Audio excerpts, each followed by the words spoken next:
Right guys, the lesson that you're going to have today is gender and crime. It's going to start off with some postmodern revision, which I'm going to get you to do using forms to double check that we understand postmodernism and crime, which of course we did last week.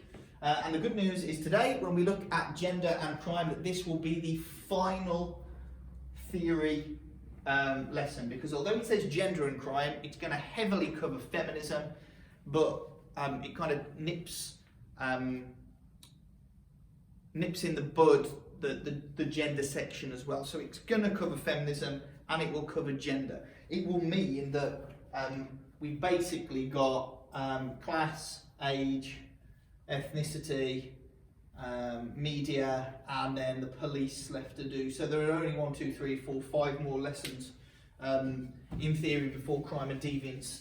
The whole section is complete, which I think is good news. So, gender and crime. The first thing I want you to think about is how many UK female criminals can you name?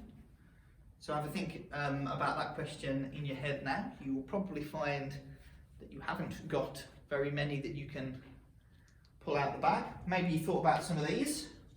So there are 4 very famous ones there, or 4 reasonably famous ones there. The Myra Hindley, Rose West, who were involved in murdering Hindley young people, wasn't it, in and around Manchester, but Rose West, young people and old people with her husband Fred, Myra with Ian Brady. The bottom right here you've got Maxine Carr, who, if you remember, didn't kill anybody but did lie and help her then boyfriend Ian Huntley try to get away with killing Holly Wells and Jessica Chapman. And this woman on the bottom left is the mother of Shannon Matthews, Karen Matthews, a case that we are going to talk about later on today. So here are some terms at the top that you have 4, and hopefully you should know a couple of them. So the first one is male stream. We're going to talk a little bit more about that in a second. A term coined by Francis Hydenson, which is obviously going to say that the situation with research is that sociology is made up largely of male academics who are going to carry out research on men and then generalise and apply the findings to women, which is a criticism out of all of the theories that we've looked at so far, obviously apart from feminism, so it's a nice one that you can use in your general evaluation section. And then bedroom culture, something that we'll be familiar with and remembering from last year, which is McRobbie and Garber's idea that girls were confined to the home and therefore socialised in subcultures which revolved around hair, makeup, gossiping about boys, and of course reading good old Jackie magazine. Now here's a couple that we are going to be talking about in a little bit more depth today that you may not know. The first is Chivalry Thesis, and Chivalry Thesis, if you think about what chivalry is, it feels like when you consider the word chivalry you think about knights, and the way that knights back in the day used to be chivalrous and protecting of the damsel in distress. It's the idea that basically men should look after women. And that's going to be something that's going to come up today. And then hegemonic masculinity. We looked at Connell last year, and we're going to hear from Messerschmitt today, which is the kind of dominant type of masculinity involving strength, involving power, decisiveness, decision making, and heterosexuality, all of these things that we associate with. Okay, so double check. Obviously combine this with the PowerPoint that you've got in front of you and make sure that you've got your key terms written in. So, most crime appear to be committed by males. Think sociologically what reasons it could be to explain males having a higher offending rate. Stop that now, have a think, use your experience.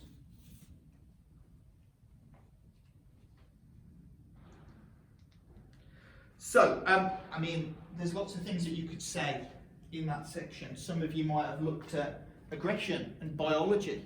You might have linked it to Wilson and Herrnstein. That's a good little link that you could make there to show why perhaps men are more aggressive and have a higher offending rate than women. You could have looked at Cicero, typifications from an interactionist perspective, who would show that the police are going to target males as part of their criminal typification, just one element of it.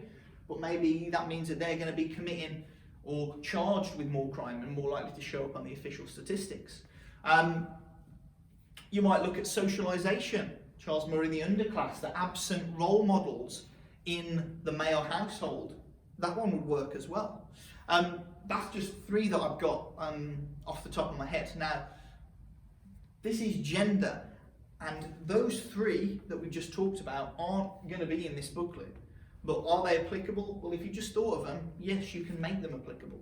So the key is when you get a question on gender, is it will be wired to everything that you've looked at so far. So those would certainly count. Obviously, though, there are some statistics that you can see on the bottom of page number 1, which shows 4 out of 5 convicted offenders in England, in England and Wales are male. By the age of 49% of females have a criminal conviction against 32% of males, and when reported, females are less likely to be prosecuted for crimes. So these statistics will show us that actually women's involvement in the criminal justice system is quite low. They're not as commonly going to be in prison, they're not as commonly going to be charged potentially with crimes. Now it says, do you think these figures are accurate? Well, potentially not. Potentially the female crime rate could be a lot higher. Potentially the female crime rate could make up a big amount of the dark figure of crime, and we're going to look at that. Or potentially, you know, from a feminist perspective, crime against against females is not going to be as commonly found in these statistics, and it's going on even more than you would think. And the good thing about this when we're considering it for gender is there is a balance here. There is a big argument to be had really within this topic. So that is page 1. When you turn yourselves onto page 2, we've got Hydenson, who is sitting right at the top. Now, Hydenson is going to obviously suggest that research is male stream, and you've got 4 kind of boxes here, and you've got 4 boxes in the top of page number 2. So the male dominance of offenders, male domination of society, or sociology, sorry, vicarious identification, and sociological theorising. So you've got 1, 2, 3, 4, but they don't necessarily fit in to the correct box. Okay?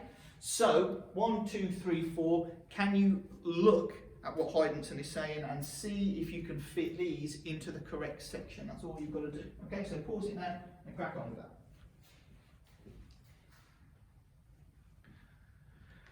Okay, so hopefully you've looked at the male dominance of offenders and said that most of the crime, according to our statistics, is done by men. You've gone across to the right hand side to see the male dominance of sociology, which is going to tell you that most academics are men. I think it's 80-20 still in most university institutions, even though 60% of university graduates and rising are women. Vicarious identification. This is going to mean that because you're investigating a group, you want to identify them, and basically what we're going to see is most male researchers want to focus on groups that they identify with more closely. So they're more likely to be Stan Cohen studying the mods and the rockers. You're more likely to be Clark studying the skinheads. You know, you're more likely to focus in on the group that you relate to. And because most of the academics are men, that means their vicarious identification will be with male groups. Bottom right, social theorising is therefore going to be male stream. The research and theories developed are therefore dominated by males. And this is an issue. Now, what you'll note on the top of each of your pages, because this booklet is about gender as well as just feminism, is I will have put the feminism symbol, which you can see here, next to the specific writers who are going to say, or who are feminist writers. So that way you've got no kind of confusion as you go through the book on if you were writing a question on gender, you could use anything because you're making an argument if it's a topic question, but if your question focuses on feminism, then you've got the feminist key writers neatly labelled. Right. So, what we are going to look at is why are women less criminal? 2 sides to the debate, it says on the bottom of page 2. And if you turn your page over onto page number 3, you will see that there's a couple here that we are going to talk about. So the first one is biological theory, and you can link here, and I put a little line that would say you could link this to Wilson and Herrnstein as well. Sociologists such as Lombroso argue that men and women are biologically different. Men have much higher levels of testosterone, which is your missing word. This means they are naturally more aggressive. Now, obviously, that's going to have an impact in your ability and your desire to commit a crime, according to those who are biological determinists. What I would say is then, underneath it says, why would you criticise, or how would you criticise Lombroso or biological determinism in general? So remember, what are the issues with a perspective that's going to say, because you're born this, it means you're going to end up this? What does it not take into account? So fill that bit out, please, and pause it now. Before we move on to looking at number 3, now this is a sausage roll, and you would want to turn up to Greggs and get yourself a sausage roll in the morning. What you don't want to turn up to Greggs and get is a sex roll. And sex roll theory is developed by Talcott Parsons. And what Parsons is going to say is, because he's a functionalist, remember, the function of the woman in the family is a nurturing role. Her role is of the caregiver, socialising the kids. And what Parsons is going to say is, because this is the case, the woman in the family, or the boy in the family, will look at the woman and see a very feminine aspect to her. Will have grown up thinking that the woman needs to be subservient, and the woman's bringing up the kids, and the woman needs to be caring. And that is what a woman does. And Parsons is going to say that this is sex role theory. He's going to argue that the reason that crime occurs is because the boys, particularly the young boys, and remember, they're the ones with the official statistics saying most likely to commit a crime, want to distance themselves from this motherly role. And the best way to distance themselves from that is by taking part in behaviour that is not caring and kind and considered and passive. It is controlling and aggressive, confrontational and potentially delinquent. So that is sex role theory wrapped up. Now note that none of these are going to have any kind of feminist symbolism by them, because they're not feminist perspectives. But as you can see, there's some evaluation of sex role there and sex role theory. Have a look at some of the evaluation points and note how, Parsons might be being regressive in his thinking that women should just be raising kids and that's their own role, that it doesn't predispose you to those behaviours if you are a woman.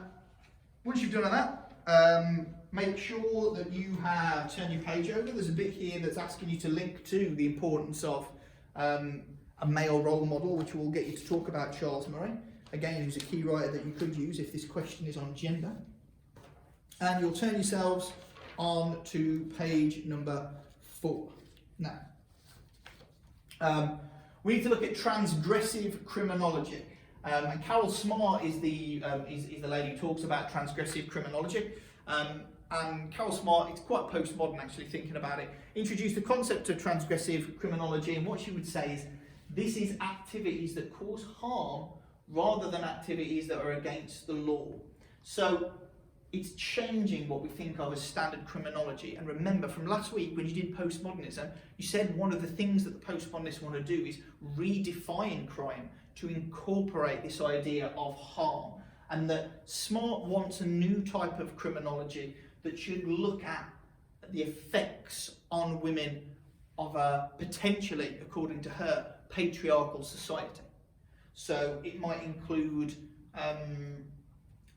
things like Me Too movement are a good example. So, sexual discrimination in the workplace, or how, talking about having a workplace like manly culture of talking about sports and things might be transgressive against women because it's restricting their movement and their representation in these areas.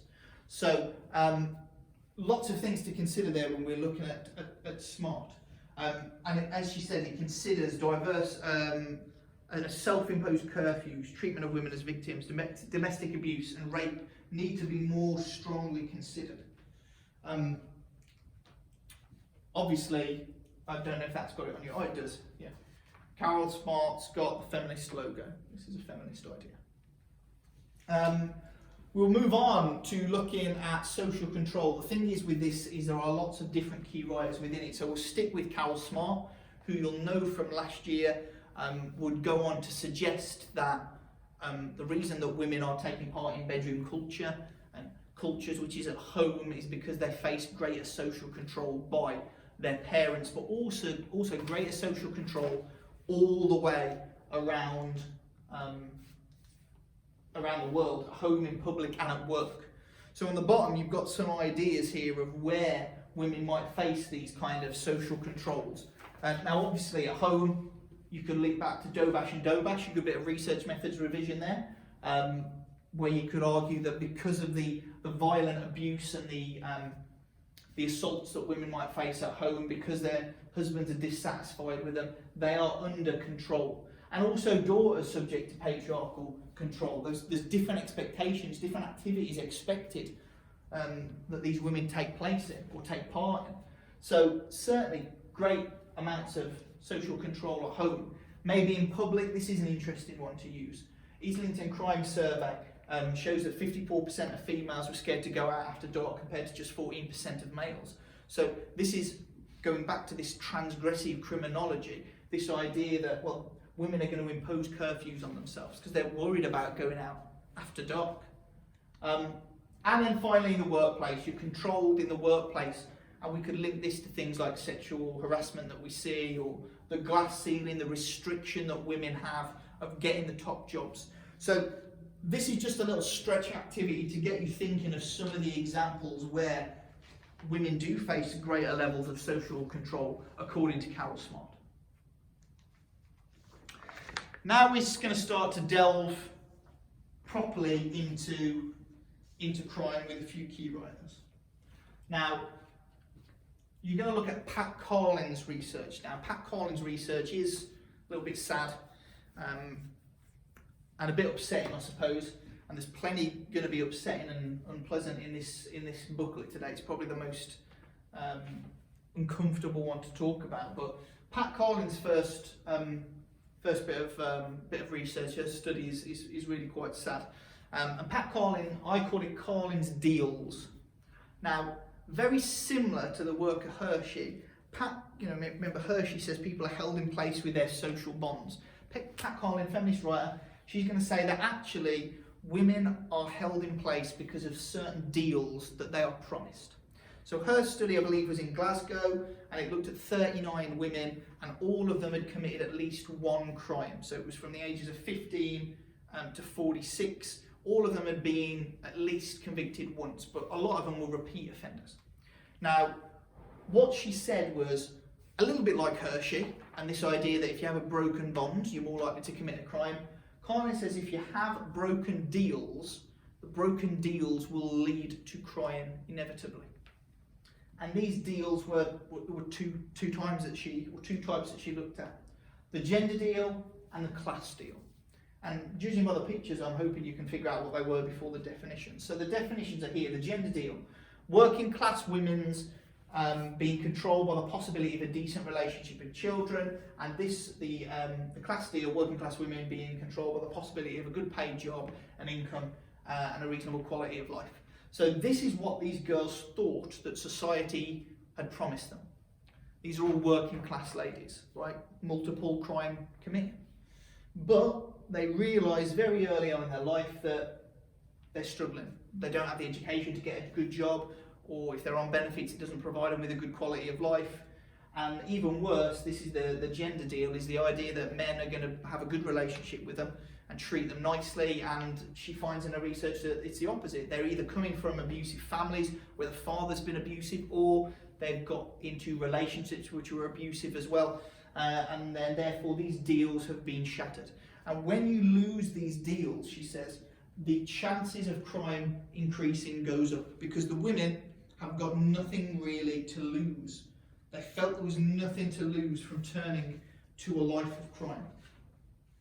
So, a bit of a sad one for Pat Carlin.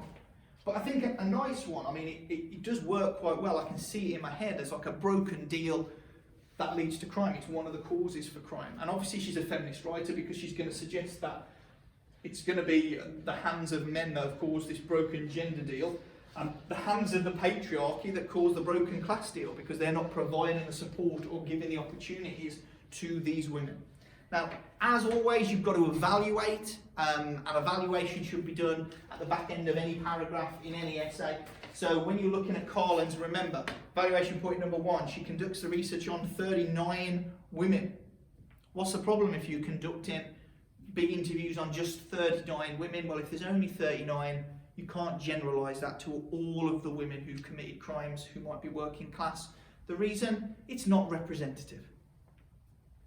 Second one would be a positive about it, though. The reason, or the women that she chooses to interview, and the reason that she chooses these unstructured interviews, is because they're not going to lie to her. She's built up a rapport, and therefore they don't lie. It's very in-depth interviews. It's going to be high in truth and validity, okay? So you've got a good and a bad. You know, this is going to be very valid research because she's done it in depth. She's spoken to these women for a long time. But although it might give a true picture for those 39 women, the problem with Collins' research is it can't be generalised to everybody else.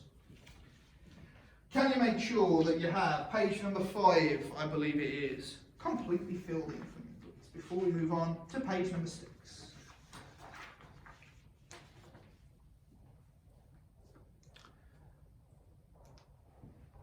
So, we discussed a little bit about what is chivalry.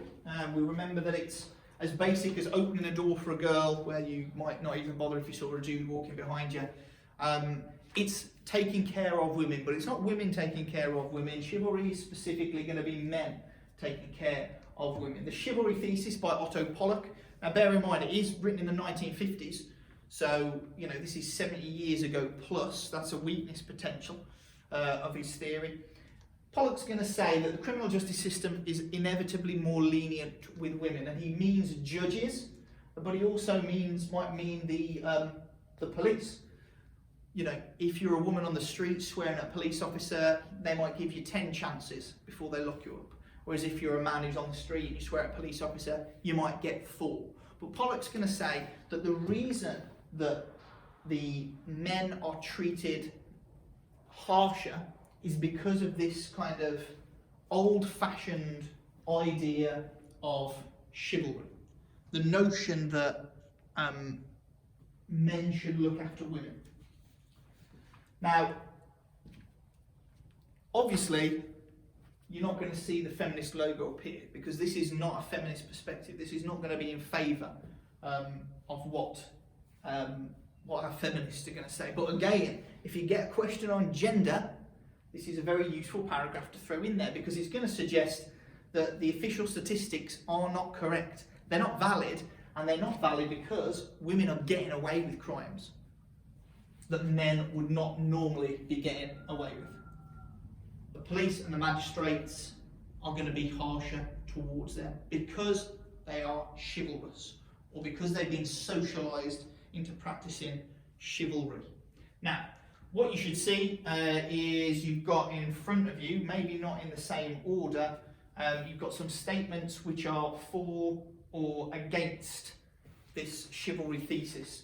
So you've got 1, 2, 3, 4, 5, 6. The 6 on the board there. I don't think they're in the right order, so be careful. I think a couple of them are the wrong way around, or at least the bottom 3.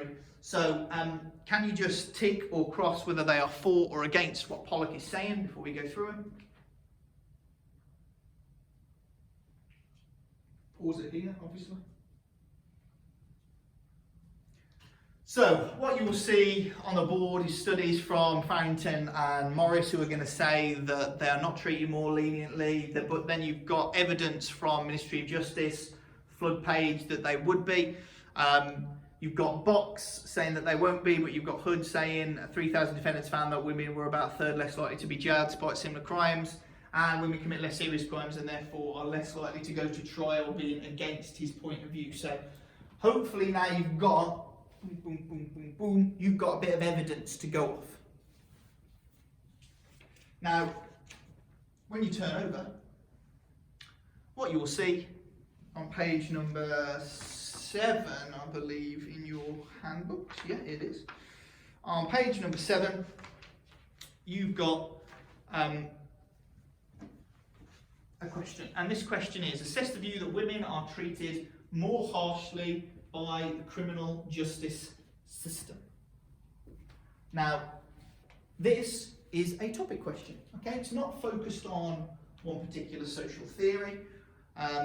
Obviously, within it, you're going to be using the contents of this booklet to sculpt an argument.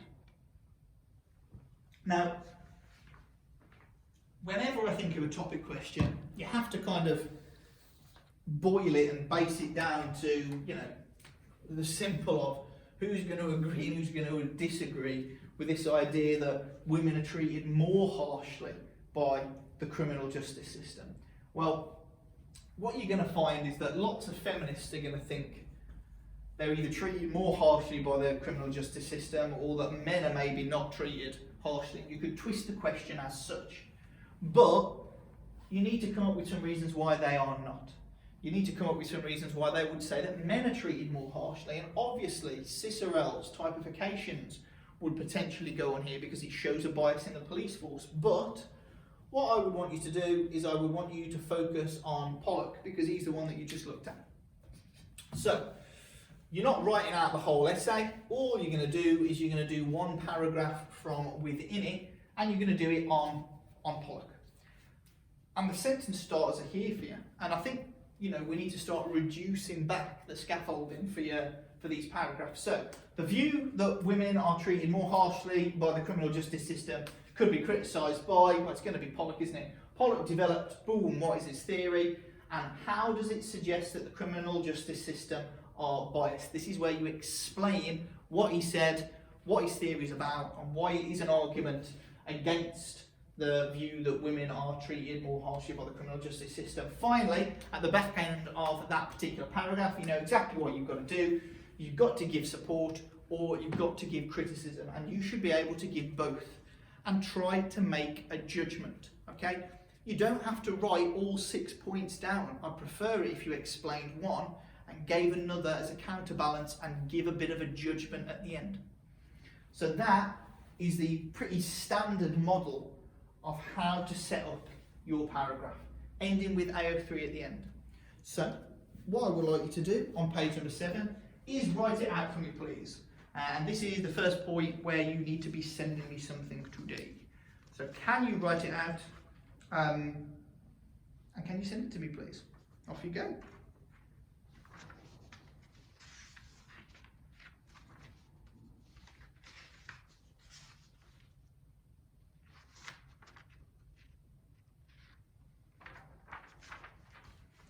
Right, when we are back, we are coming back to page number 8. Now, page number 8 is a very controversial one, so trigger warnings all round. We're going to look at a bias against women. So we were just talking about the fact that were women treated more harshly. Now we're going to have some evidence for it. So there is something that exists called double deviance theory, and this whole of page number 8 covers it. And double deviance theory is basically the idea that judges, in particular, and the criminal justice system in general, is harsher towards women who break the norms of femininity. Now, double deviance, 2 types of things that break the norm. Now, we know that if you are going to if you're going to rob a shop, that's deviant. Yeah, it's criminal, but it's also deviant. You're breaking the norms by going to the shop and paying for it. That's one type of deviance, right? Single deviance, if you want to call it that. And what our feminists would suggest, because this is a feminist theory, remember, is if I am a man and I go in and rob a shop, it's criminal, right? I've committed my one single bit of deviance. But they're also going to state that women run the risk of committing double deviance, which is going to make the courts treat them worse. And that double deviance is breaking with the traditional values of what a woman should be. One of those things is that a woman should be a really good mother and should be caring and kind. And what we've got here is this idea that if I've robbed a shop and I'm a woman who's got kids, but let's say my kids are in care, double deviance, because I've broken the rules by robbing the shop, but I've also broken the norms by being a woman who is not looking after their kids. And double deviance is the fact that females are treated differently in court. Now, Stuart and this is for the same activity. Stuart's going to look at magistrates' perceptions about females based on their specific gender roles. You're going to say that actually that they will take into account what the woman is doing in relation to the traditional feminine ideas. And Carlin, this is back to Pat Carlin, who we've looked at before, said women aren't just jailed for crimes, but they're jailed for how they are as wives, mothers and daughters. So Scottish judges are more likely to jail a mother if her children were in care than if they weren't. And that would support this idea that there is a double deviance against women.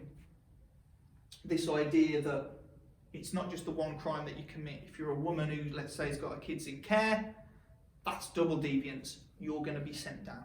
That's why feminists would argue. Unfortunately, as a good example is Karen Matthews. There's when she conspired with that fella to keep her daughter locked away or to try and make money off a fake abduction of Shannon Matthews. I hope you'll remember the case. I'll put on a link to a story about it if not. She got the same level of punishment as he did, even though he was the one who was like tying up Shannon and drugging her, which I don't think was part of the deal. Because everybody goes, well, who's the worst person? Is it him or is it her? And everybody goes, it's the mother who's the worst, because how dare she let a man take a child away and keep her in these horrible conditions just for some money. She's a prime example of double deviance. So we move on to the even more unpleasant idea that judges are biased against women, in particular in cases of sexual abuse and rape. An unpleasant topic, but have a look at this quote from Judge Wilde. Women who say no do not always mean no. It's not just a question of how she says it, how she shows it, makes it clear. If she doesn't want it, she has to keep her legs shut. So, what's the suggestion here? The suggestion is that women who are dressing provocatively or behaving in a way that's making them more susceptible to sexual violence deserve the sexual violence because there are more than that. You should be saying no in multiple ways. Now, this is another example of double deviance, because what's Judge Wilde suggesting that a woman should be? Well, pure and, virginal and squeaky clean and whiter than white. By which I mean, if he's going to suggest that if a woman's going out every weekend and playing the field a little bit, that one weekend, if she doesn't want to play the field, that she's kind of asked for it because of her previous behaviour. Or she's gone out, she's got really drunk, well, you shouldn't be doing it. Or she's wearing a short skirt, well, you shouldn't be doing that, should you, if you don't expect this. And it is quite an unpleasant thing to talk about. But again, double deviance.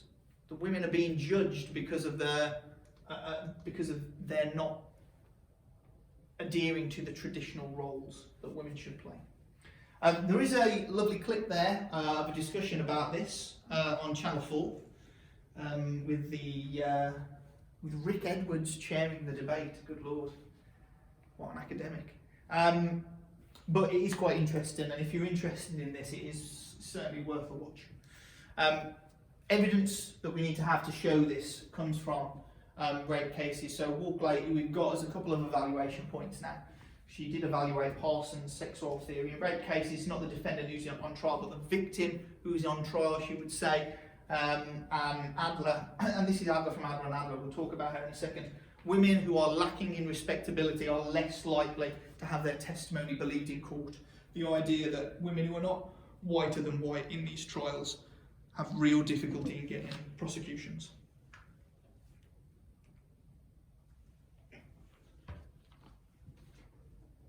On the bottom of page 8, a bit of rewind revision for you as well. Here's some key statistics about sexual violence as well. 1 in 5 women aged 16 to 59 experience some form of sexual violence. Only around 15% of those who experience sexual violence choose to report it to the police. This is what our feminists would say is evidence of invalid statistics, because there's a lot of abuse of women going on that is not going to be known by the police. So 85,000 women a year and 12,000 men are raped in England every year. So those are the ones that are just going to be convicted in court. As we move on, we are going to page number 9 now. And page number 9, I think it's pretty independent. Page number 9, I'm going to let you get on with yourself. It's called Liberation Thesis, and it's by Freda Adler from off of Adler and Adler. And what I would like you to do is read through page number 9, which explains what we mean by liberation thesis. And this is your final bit of work that has got to be submitted today, so it is a busy old lesson. I want you to write me a paragraph completely unaided about Freda Adler. And the question that you're answering is a traditional theory question. So evaluate the usefulness of feminist explanations of crime and deviance. Read through liberation thesis. What does it mean? What are the evaluation points? What is she trying to say? Why might it be a good thing to be discussing? Try and put together, as if you're in the exam now, you've got this, you've got no support, you've got no breakdown of what you've got to do, bang. There it is, read it, see if you can understand it, put it in a paragraph. This is starting to get a bit more challenging now, so there you go. Pause it now, and that's going to be the final thing that you're going to send me today. We are going to look very briefly at page number 13, so you will have one more page to fill out, but that will be the last thing that you send me today. So there will be 3 things: your postmodern introduction, your writing task from midway through, and your Freda Adler writing task on liberation thesis. Obviously, this is going to be from a feminist perspective.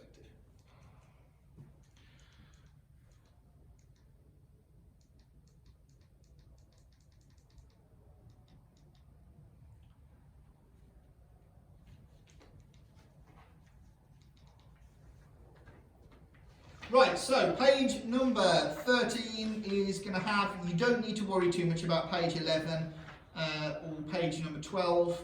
I would suggest you just go straight to page 13. Now, this is for those of you who are looking at, when you're doing your 40 marker, trying to get 36, 37, 38, 39, 40. In a question where you're talking about feminism and where you're talking about gender, is you have to try and put in some masculinity. There is an example of a 40 marker that I'll hopefully send out to you guys soon, but depending on whether when we're back or not. But which is got everything in that we've just done, all the evaluation, but doesn't have any masculinity in there, and I think it doesn't score quite as high as it probably should have. Now, what we are going to look at is Messerschmitt now and his idea of masculinity. So, Messerschmitt, 1993, this is the top of page 13, is going to say that masculinity is a social construct, and males have to work at constructing it and presenting it to other people. There are lots of different masculinities that exist, but there is a hegemonic, a dominant style of masculinity which might lead to crime and potentially criminality, especially if you're a man who's got to live up to that type of behaviour. Now, what we've got here and what we are going to look at are 3 different types. The first is white middle class kind of masculinity, something that he would call accommodating masculinity. So this is the first one in your paragraph, or in your tables on.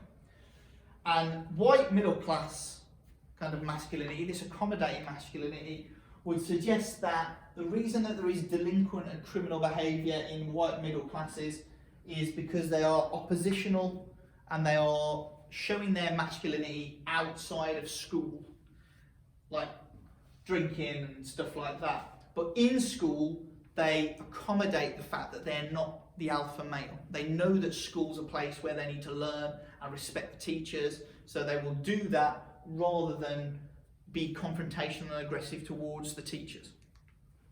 Our white working class youths, on the other hand, are not going to be in the same position because they've got less chance of educational success by virtue perhaps of their cultural deprivation that you could link to Albert Cohen,